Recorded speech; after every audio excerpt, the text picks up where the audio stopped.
So what happens when two third-generation Arizona women authors who are passionate about their state start talking about experiences, insights, and memories of different places?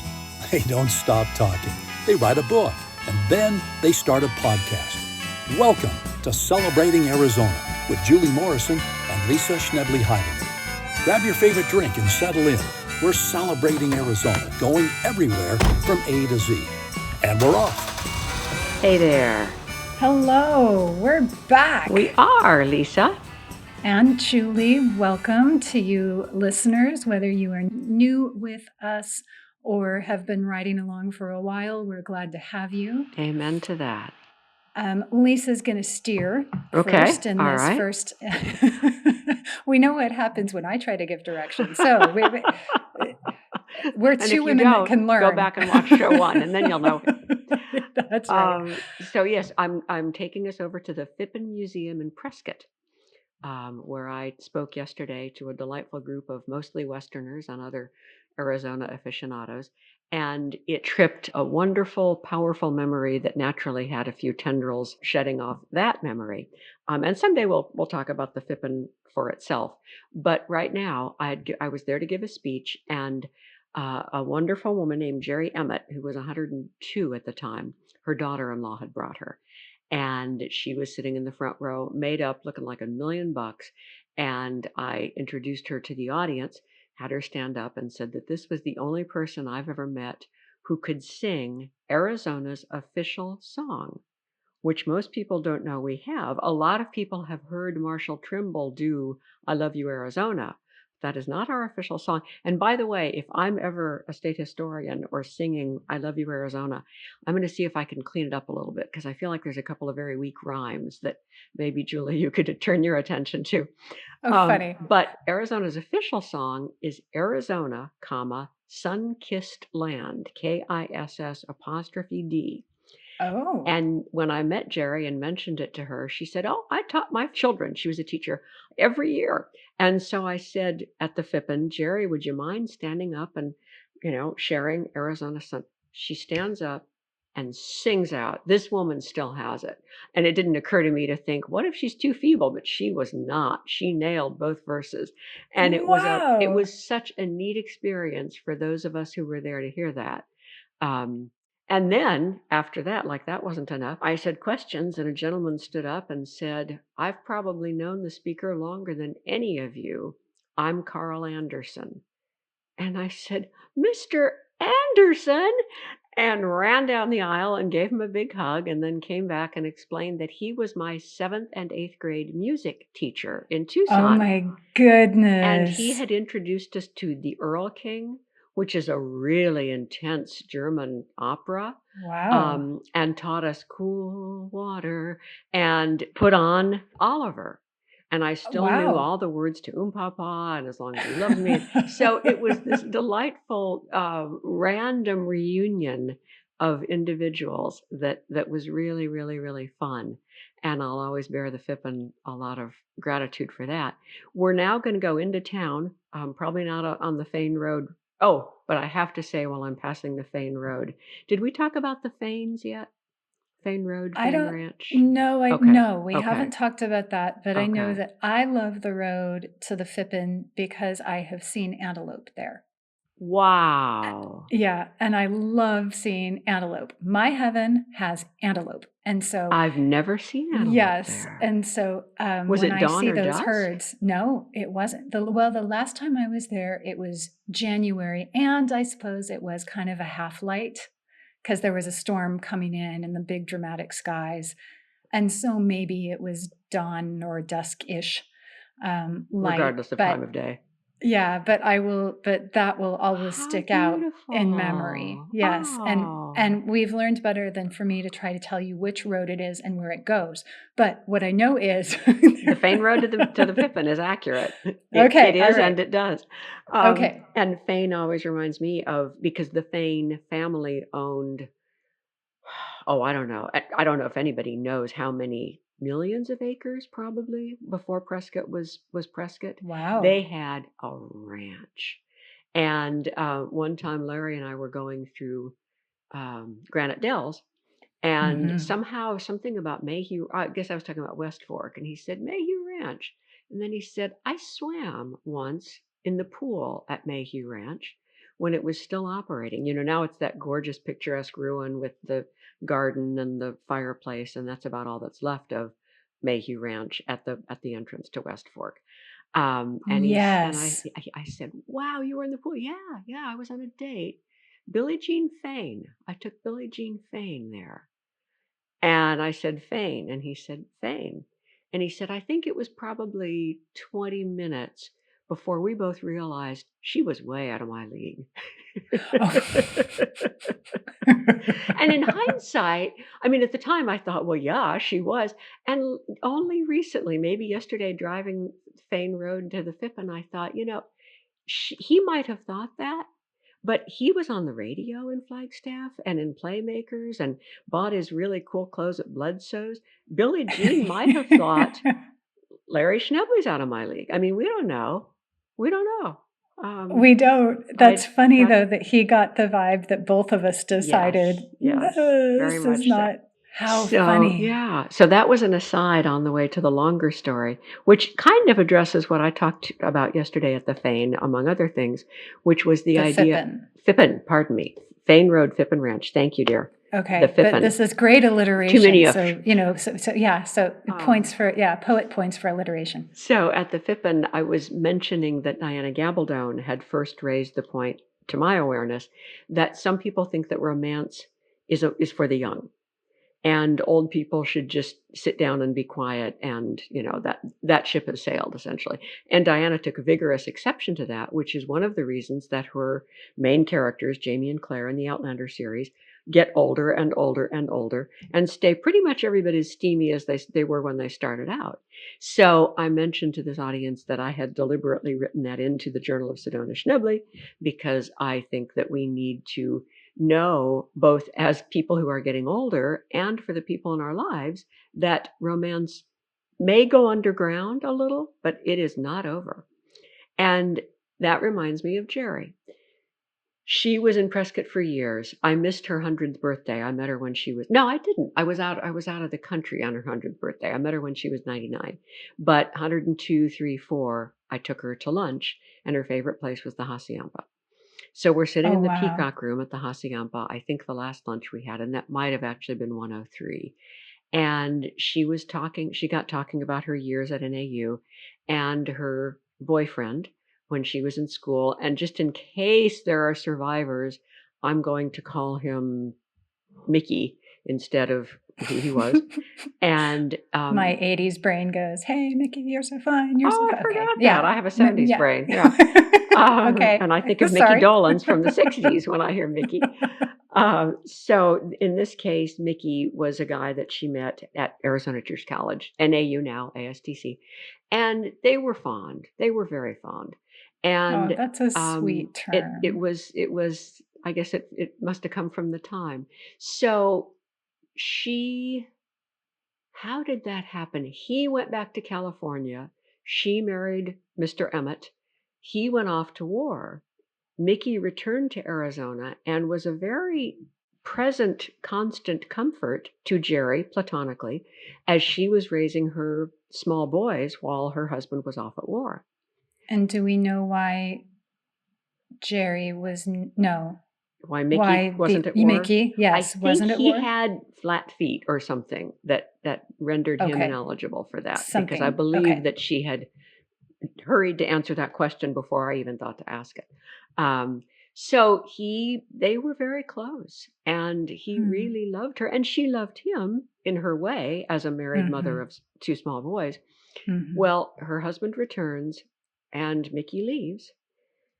And the husband ends up with severe, they didn't know it existed at the time, PTSD, tries to escape into alcohol. They end up divorcing. And she then is raising sons. Some years pass. Mickey marries. They've lost touch. Toward the end of his life, Mickey, because now we have things like Facebook, is able to find Jerry. And he is now married, and they leave each other alone now out of the same respect, going in the other direction. But she says, I got a call from Mickey one more time. And he said, Jerry, I'm on my deathbed. And my wife thought that I really needed to call you and let you know that. And let you know, because my wife knew how much I always loved you. And that if things had been different, we probably would have had a lovely life together. And someday, when it's your time, I'm going to be standing on a hill in heaven, and I'm going to see you walking toward me with the wind blowing your hair. And it's going to be as wonderful as it would have been while we were on earth. And I'm just sitting there in the peacock room, Wrapped. gobsmacked. Yeah. And Jerry continued, I said to him, Mickey, open your hand. And he said, it's open, Jerry. And I said to him, well, I just put my heart in it. Oh. And when I get there, you can give it back to me. Oh. And I don't think These are things 20-year-olds can't say to each other. Well, that's a point too. That's an interesting point. And I think then that I just was looking at her, and she kind of, got herself together and said, well, I haven't told that story probably ever. And I said, well, I'm so honored and I'm so grateful. And now that she is gone, I'm comfortable sharing it. But haunted is the wrong word, because it was just so lovely. And I thought, a lot of people, when they're around somebody who's over 100, kind of bend down and say, hey, Jerry, how are you? You look great. Yeah. And yeah, we go to the very simplistic and don't ask questions. If we don't delve, people like Jerry don't get to be full. They don't get to be all that they still are. Well, that was a little bit of philosophy. That was a lot for Fane and Phippen and Prescott and and fun yes, facts and fun. Nice. I don't have an F for philosophies, but anyway, so fantasies and not okay. Oh, yeah. Yes, moving on. Yeah. So you want to take us into the break, and then we'll come back and hear where you're going to take us in Arizona. Certainly, yes. Thank you for listening. We will be right back. Freshen your coffee. See you in a minute. Hello, friends. This is Julie, and you're going to hear from my friend Nancy in this clip telling you about one of her favorite places in Tempe, Arizona. Inner Vision Yoga has 3 owners who have decades of experience as yoga instructors and leaders. I hope you enjoy their studios in Tempe and Ahwatukee. Enjoy Inner Vision Yoga. Welcome back to Celebrating Arizona, everything from A to Z. And now I don't think we're staying in Fane or the Phippen. Where are we going, Julie? We are not staying in Prescott. We are going south to South Mountain in Phoenix, because I got to know South Mountain before it was surrounded by neighborhoods. I knew it as the place where my grandmother, my mom's mother, and mom and I and the Beagle would go walk in the desert foothills. So it has this revered place in memory. And once I had moved away and come back to Phoenix and was hiking South Mountain and was on, to be specific, the south side of South Mountain, seeing the creosote. Does it? yeah. Well, it does, but not on South Mountain. So we're in kind of I'm in the foothills, sort of approaching the Pima Canyon trailhead, creosote. There is now the golf course of the Arizona Grand. Oh. And just to help me see you there, season, time of day. Let's say it's springtime, when, we're getting some rains and the desert wildflowers are starting and cactus are starting to be in bloom. That's a great time to be there. I had gone in an evening to see if I could catch sunset on camera. And one of the great joys of being on those trails as a little girl is that inevitably a jackrabbit would pop up. And the Beagle would try to chase the rabbit, always unsuccessfully, to everyone's great joy. That, it was just this sort of the proverbial merry chase. But at sunset on the golf course in the tee box, every rabbit in the world was enjoying happy hour on that grass. It was so cool. Really? Yeah, So there that are was no so golfers at fun. that hour. Well, there weren't that day. Who knows? They could have been reseeding. They could have, who knows what. I do not golf, so I don't know the rules of such things. But I just greatly enjoyed that the bunnies were there. So are you guessing Yeah. dozens? 100? Yeah, I'd say dozens, and probably over 100 when you consider all of the greens that I passed on the way to the trailhead. Oh, it was so fun. So,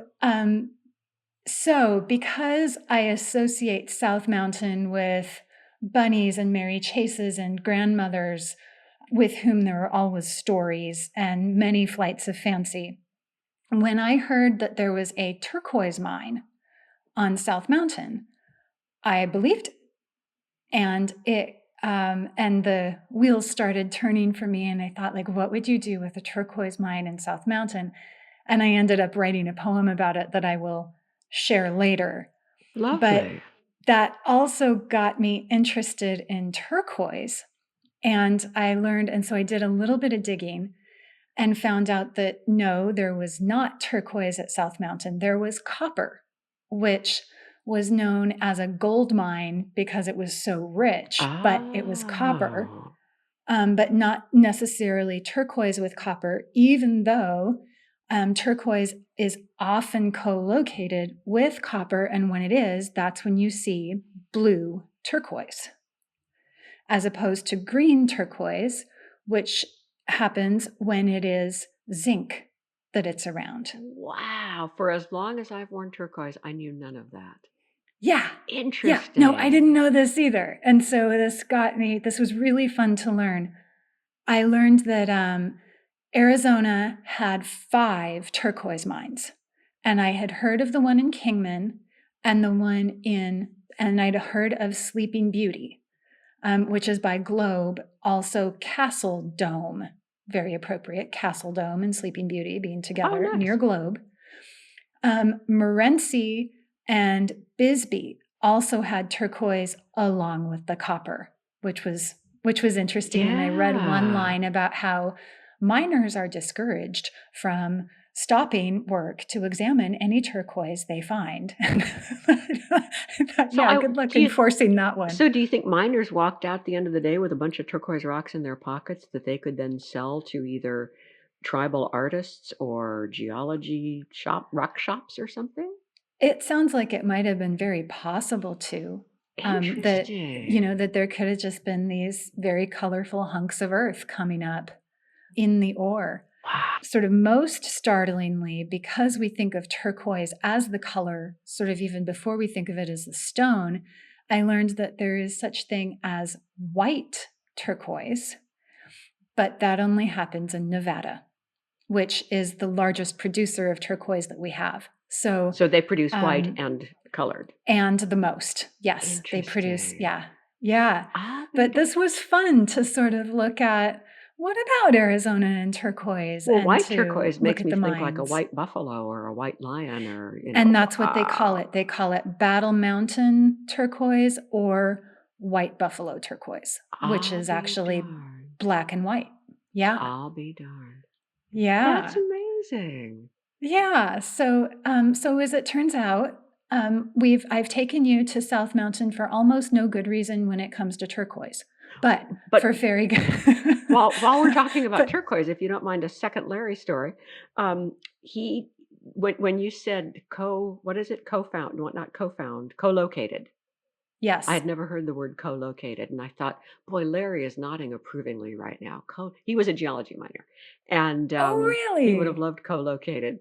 Probably knew co-located, but that reminded me that Mom and a friend of hers who were dating Larry and some guy felt like they might not be serious enough and decided to learn a lot about something so that they could impress these gentlemen that night at dinner with whatever. So they picked turquoise. And I think they both learned a fact about turquoise to share. Marty admired Lee's earrings, and Lee said, "Oh, yes, did you know that turquoise something something?" And Marty said, "Yes, and something something."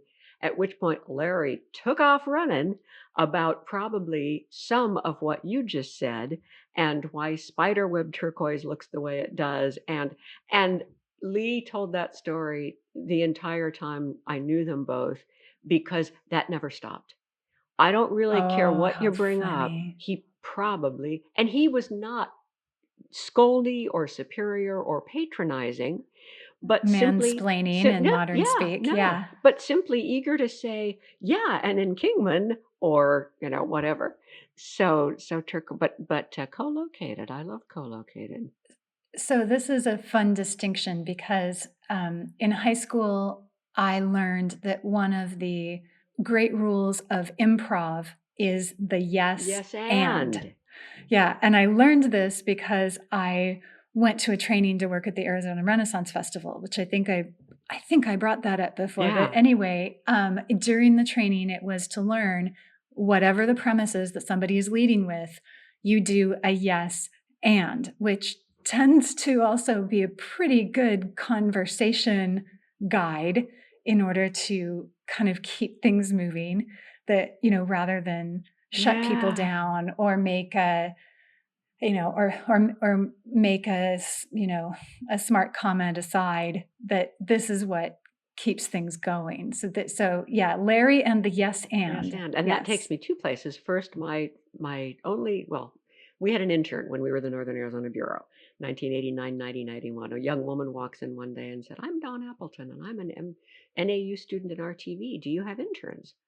And Mike and I look at each other, and I said, "I don't know." So I called Phil Avidras, the news director, and said, "Hey, can we have an intern?" And he said, "Sure."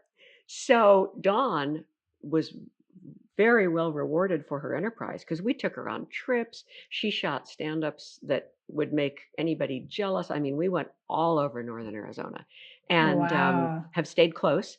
She married Raj, and they're both marvelous people. She had taken an improv class and told me, "Yeah, it's really easy. You use yes and." I thought, that doesn't make it really easy. It really I would doesn't. be No. absolutely blank. And that reminded me that Rye, who loves to show videos, saw something. I don't know where it was, but it was Switch.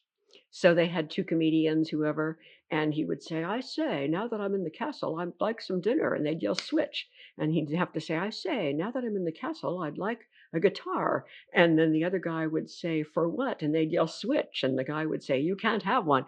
And it was, Oh, I should wow. find it because it really was. God, I'm impressed with the facile, fertile minds of people, heck, who can do improv. Oh, Oh no kidding. That man, it's just some of the best form of entertainment. The whose line is it anyway? I still go absolutely, find because it will make me laugh every time. Those guys are absolutely. genius. And Yeah. and Taskmaster. I don't know if you ever saw that. No, I don't know It's that on one. oh, I don't, well, we don't want to endorse any particular streaming service, but yes, it's an amazing show. And Okay. yeah, but that nimble quality, the Oh, yeah. ability, and I think like the surfer to be that relaxed and responsive. Actually, you know what? Let's go ahead and break and come back and do question and poem. Hello, listeners. Julie here. I am so pleased to share with you that I now have a poem published by Red Rose Thorn's Journal. It is at www.redrosejournal.com. And this poem is called Waiting on Aurora. And in it, I use the story of Sleeping Beauty to explore what it feels like to experience a decline in mental health. In my experience, very unequal parts of hurt, absurdity, frustration, and longing, and you'll hear some of those echo in the poem's 4 parts. I am thrilled that the poems has now found a published home, and I thank Red Rose Journal for maintaining a platform devoted to discussing mental health through creative writing. And welcome back. You are here just in time for Lisa to share her mug of the week. And this one is chosen because of where I was yesterday. It's for the Fippen and the Fane, but it is actually Nice. a quite handsome little oval portrait around the edge of which says Prescott Valley Historical Society. I must have spoken to them once, and they gifted me with this handsome mug, and it has the top turret of a Victorian mansion on it, and I like it very, very much. So it's not too far from the mug to today's question, which is much easier. And since we've been so philosophical, that's kind of good. This one is pretty short and simple. Talk to me about best pie, Best pie. which doesn't limit it to necessarily, okay, only this. It can be. Yes. Well, okay, so my mind goes two places. First, well, that would be March 14th. No, very bad joke. 314 is Pi Day. Okay, I didn't know the date. Mr. Pantera, Yeah. Tony Pantera, always celebrated Pi Day, the kids' honors teacher. But I never remembered the date. So good for Yeah. you. Okay. Okay, 314. so yeah, so we have so aside from the day on which everyone should absolutely eat pie of any kind, and a lot of it, so my first answer is I've always loved rhubarb pie. I do too. And I have never confirmed this, but I think rhubarb was probably the plant that Laura Ingalls Wilder was talking about in one of her, I think it was These Happy Golden Years or the first 4 years, when she describes pie plant and how she forgot to put the sugar in the pie, and that it would have been so terribly sour. Like, yes, rhubarb without sugar would be rhubarb and is cranberries, generous. I think both take more Yes. sugar than the weight of the actual fruit. Yes, I think, possibly. I mean, and I wonder if it was like almost a weed, and somebody thought, well, enough sugar, you can pull this out of uselessness. Yeah, a little like peanut butter with celery. Yeah, like, how do you Oh, how do you make interesting. this? I'm not a How do celery you make fan. this Yeah, taste good? I don't. Yeah. Yeah. So Interesting. so rhubarb, whether with or without Okay. strawberries, but I do love rhubarb. Well, that's Yes. nice. One of the best pies was the coconut cream at Lake Havasu's Oh, that was so Chagru's. good. God, that was good. Although Yes. last time I went, they didn't Mhm. have it, which crushed me. But then there's a cafe in Williams, and it's not Lone Pine, but it's something like that. And they had a pie called Hawaiian Delight, which was of indeterminate fruitness, but there was some peach and some pineapple involved, and the whip and the custard and the topping, and oh my gosh. And so last shout out on obscurity, Andie MacDowell, who did all of her own singing in the movie Michael, one of my top 4 films. And the song Yes. Pie Pie, I don't remember the words, but That's right. yeah. And so let's just honor for a minute, because this is the second example, those who will just sing to you right out in public. I mean, like What like a your beautiful friend, tie back. right? Like Jerry the Emmett, women Andie at MacDowell. Fippen. Yep. Yeah. And like, yes, this is something. Well, and I know that like you and I have sung in the car, and that singing was something that our families did, sort of in the car or around the table or whatever it was. And this is something lovely that I don't know that people do much unless they're on American Idol. We need to sing And more in life. Yes, I learned from again, Mom's mom said that she learned that the Andy Griffith Show would work in singing as often as they could because singing made people happy. Wow. How Yeah. lovely. Which reminds Yeah. me of Lindsay and younger brother Lyle on a frozen beach. Well, it wasn't literally frozen, in the Grand Canyon the first year during a horrible soaking rain. And there's nowhere warm and nowhere dry. And we didn't know till then that the two of them would occasionally apparently whistle the Andy Griffith theme with the harmony Oh in the my whistle. gosh. Yes. And Yeah. it was fun to hear that. When I think of Andy Griffith, I see them on that gray beach in the drizzle, cheerfully whistling the Andy Griffith song. Whistling Andy Griffith But I theme. love that about having music in a Wow. lot. That's really fun. Yeah. Yeah, it is I'm fun. eager to hear Turquoise. Would you Okay. start? Okay. Yes. So this is, so I called it The Dragons of South Mountain. The dragons of South Mountain are stealthy, clever friends who keep and color Arizona skies from end to end. They dig during the day, stacking boulders, crushing stone, looking for veins of turquoise deep within the mountain's bones. For when they eat the turquoise, they breathe fire of glowing blue that spreads above the atmosphere to smile on me and you. They snack on those blue gemstones, but digging's thirsty work, though proximity to pools nearby provides a perk. And most days start and end this way, but dragons have their seasons too, and the dragon days they know are what we call summer monsoons. Dragons from both north and south swoop to our desert land, spending May and June to train for all the games they plan. By July, the races start, their wings churning walls of dust, and the juniors' wake of flying sprints swirls around in gusts. Then they roar and rumble in their fights, gnashing jaws and great loud cracks, their fire flaming and lightning with each thundering attack.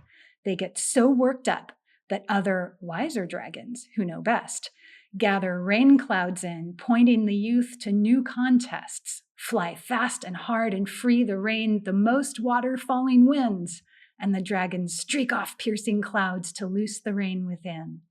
Some are more skilled at others at harvesting raindrops, so some clouds leak and some clouds drench and others seep and sop. By August, summer's games are done and the visitors take flight back to Humphreys, Baldy, Graham, and other mountain heights. In fall, they dig and snack, but by December feel the churn of winter storms they herd towards home, so the younger set can learn about cloud diving, rain harvests, and how to fire their flame so that they'll be ready for next year's dragon games. Oh, what a And there we are. charming fable. I had That might fun. be a children's book when it grows up. That would be really fun. That in itself could be a story when a poem grows up. That would Yes. That's it. Yeah, I did. I was had just fun with beaming the that. entire time. That is absolutely, utterly adorable. Thank you. That was Thank you much for fun. that. Yeah. Yeah. I just have a little paragraph from the NAU book, Only at NAU, that came out in 2015. And it's just one more little bit of Jerry Emmett. Nice. And I will say first that she delivered her dear friend Carolyn Warner's eulogy. She was 103 or 4 by then. And again, just immaculate and bright as a new penny. And I remember her looking around and saying, I can't believe Carolyn's not here. But I know she's not here, because if she were here, she'd be poking me in the ribs saying, speak up, Jerry. And I don't know if I'll see 104 or not, but I love knowing that somebody can be that old and still be that amazing.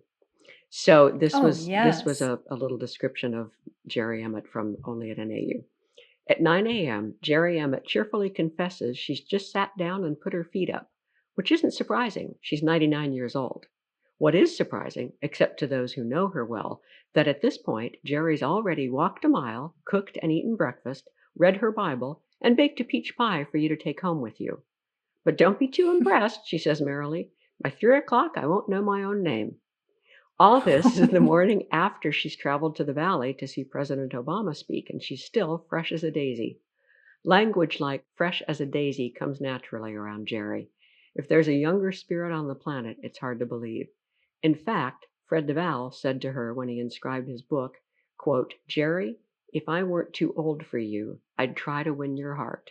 You've won mine. He was in his 50s. This is fabulous. Oh, so good. Thank you. Oh, thank you for letting me share it. Yeah, yes. Yeah, such fun. Well, if I weren't too old for you, so clever. He is I love it. Man, that man can talk. Talk about silver tongue. God, he's good. Yeah. Yeah, that's a gift when it's that present to you. Yeah. When you can just sit down to inscribe a book and come up with that.